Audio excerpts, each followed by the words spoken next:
The purpose of this video is to show how to use the push fit connectors on the new Franke filtration system.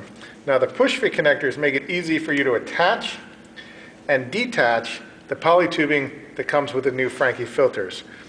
There are little collars on the push fit connector that will actually grab and hold on to the polytubing and make it a watertight seal. There's an O-ring inside for the water seal. Some people call these a shark's tooth connector or a tiger claw because they grab down and actually bite down. Now to release it, there's a little collar.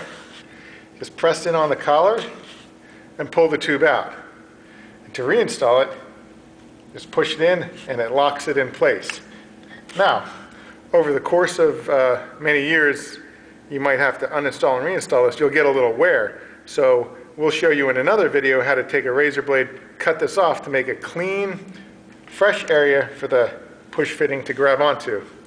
But that is basically how to install and uninstall the tubes from the new Franke filter systems.